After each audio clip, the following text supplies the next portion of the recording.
नमस्कार, हमारे इस विशेष सांकेतिक समाचार में आप सभी दर्शकों का स्वागत है। मैं हूं साइमा खान, मेरे साथ है मेरे सहयोगी दीपाली, जो अगले आधे घंटे में आपको सांकेतिक भाषा में समाचार बताएंगी। शुरुआत करते हैं हेडलाइन से। पारदर्शी और निष्पक्ष परीक्षा के लिए केंद्र सरकार का बड़ा फैसला। सीबीआई करेगी नीट यूजी में कथित अनियमितताओं की जांच। नीट यूजी में ग्रेस मार्क्स को पाने वाले परीक्षार्थियों के लिए आज दोबारा हो रही है परीक्षा। वहीं आज होने वाली नीट पीजी परीक्षा स्थगित, नई तारीख की घोषणा जल्द।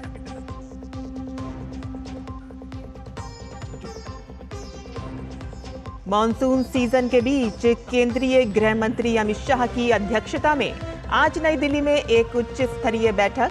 देश में बाढ़ प्रबंधन की तैयारियों की होगी समीक्षा।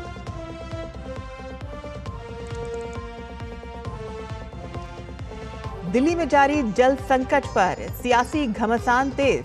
आम आदमी पार्टी के नेताओं का एक प्रतिनिधिमंडल आज उपराज्यपाल से करेगा मुलाकात।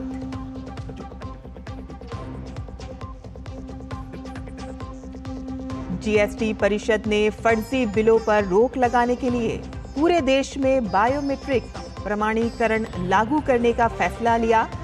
दूध के सभी प्रकार के डिब्बों पर एक समान 12% वस्तु और सेवा कर लगाने की भी सिफारिश।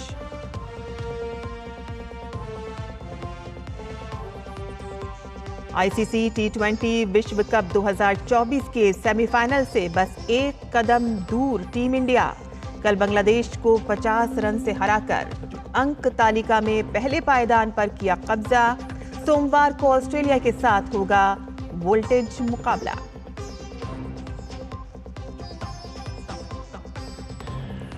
भारत और दक्षिण अफ्रीका की महिला टीमों के बीच 3 वनडे मैचों की सीरीज का तीसरा और अंतिम मुकाबला आज। पहले दोनों वनडे सीरीज अपने नाम कर चुकी टीम इंडिया की नजर क्लीन स्वीप पर।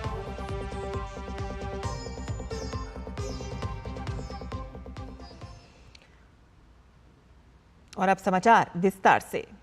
मेडिकल दाखिले की नीट यूजी 2024 परीक्षा में कथित गड़बड़ी की जांच अब केंद्रीय जांच ब्यूरो करेगा। शिक्षा मंत्रालय ने परीक्षा से जुड़ी गड़बड़ी मामले में समीक्षा के आधार पर पूरे प्रकरण की जांच सीबीआई को सौंपने का फैसला लिया है।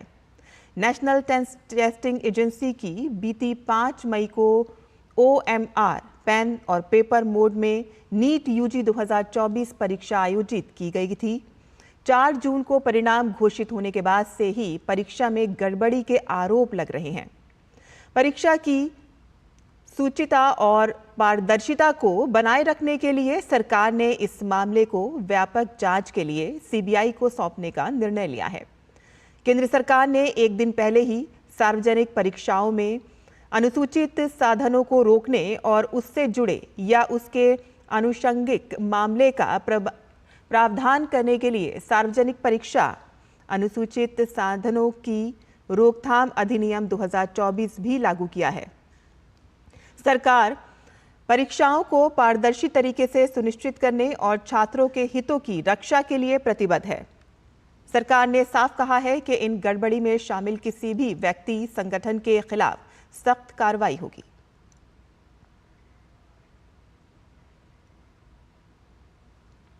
नीट यूजी परीक्षा में ग्रेस मार्क्स पाने वाले परीक्षार्थियों के लिए आज दोबारा परीक्षा का आयोजन हो रहा है। नीट यूजी की पुनर्परीक्षा 1563 छात्रों के लिए आयोजित की जा रही है।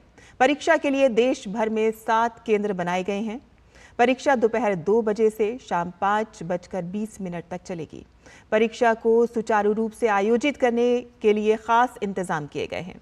परीक्षा केंद्रों पर एनटीए और केंद्रीय शिक्षा मंत्रालय के अधिकारी भी मौजूद रहेंगे और इसके साथ ही परीक्षा केंद्रों के बाहर शांति व्यवस्था बनाए रखने के लिए 200 मीटर की परिधि में धारा 144 लागू रहेगी। परीक्षा केंद्रों की 200 मीटर की परिधि में फोटो स्टेट की दुकानों को बंद करने का निर्देश दिया गया है। दरअसल सुप्रीम कोर्ट के फैसले के बाद एनटीए ने ग्रेस मार्क्स प्राप्त करने वाले उम्मीदवारों के स्कोर कार्ड रद्द कर दिए थे। मेघालय, छत्तीसगढ़, हरियाणा, गुजरात और चंडीगढ़ के 6 केंद्रों पर परीक्षा शुरू होने में देरी के कारण समय के नुकसान के लिए छात्रों को ग्रेस मार्क्स दिए गए थे।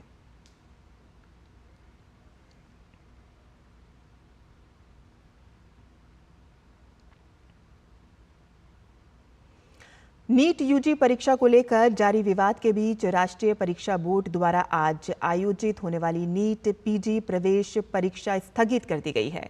राष्ट्रीय परीक्षा बोर्ड की ओर से जल्द ही प्रवेश परीक्षा की नई तारीख का ऐलान किया जाएगा। स्वास्थ्य मंत्रालय ने मेडिकल छात्रों के लिए राष्ट्रीय परीक्षा बोर्ड द्वारा आयोजित नीट पीजी प्रवेश परीक्षा की पूरी प्रक्रिया का बारीकी से मूल्यांकन करने का फैसला लिया है और इसीलिए रविवार को होने वाली परीक्षा को फिलहाल स्थगित करने का निर्णय लिया गया है। मंत्रालय ने छात्रों को हुई असुविधा के लिए खेद व्यक्त करते हुए कहा कि ये फैसला छात्रों के हित में और परीक्षा प्रक्रिया की पवित्रता को बनाए रखने के लिए लिया गया है।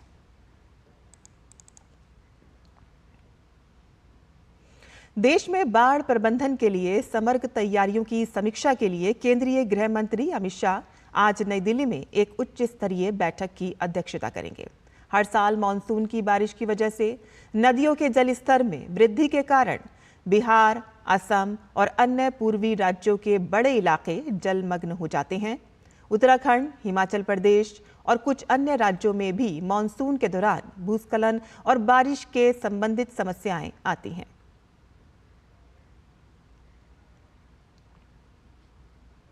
दिल्ली में बढ़ते जल संकट पर सियासी घमासान तेज हो गया है और इसी सिलसिले में आम आदमी पार्टी के नेताओं का एक प्रतिनिधिमंडल आज उपराज्यपाल वी.के. सक्सेना से मुलाकात करेगा। वहीं दिल्ली में गहराते जल संकट से हालात दिन ब दिन खराब होते जा रहे हैं। लोग पूरा दिन पानी के टैंकर का ही इंतजार करते रहते हैं। पटेल नगर विधानसभा में पड़ने वाला ईस्ट पटेल नगर, नेहरू विहार, गायत्री कॉलोनी, पंजाबी बस्ती और ओखला में पानी की दिक्कत से जनजीवन अस्त व्यस्त है। केंद्रीय वित्त मंत्री निर्मला सीतारमण की अध्यक्षता में जीएसटी परिषद यानी कि good and service tax counselling की 53वीं बैठक में कई अहम फैसले लिए गए। जीएसटी परिषद ने फर्जी बिलों पर रोक लगाने के लिए पूरे देश में बायोमेट्रिक प्रमाणीकरण लागू करने का फैसला किया है और इससे सरकार को फर्जी चालान के जरिए किए गए फर्जी इनपुट टैक्स क्रेडिट दावों से निपटने में मदद मिलेगी। जीएसटी परिषद ने स्टील, लोहा और एल्युमिनियम निर्मित दूध के डिब्बों पर एक समान 12% जीएसटी लगाने की सिफारिश की है।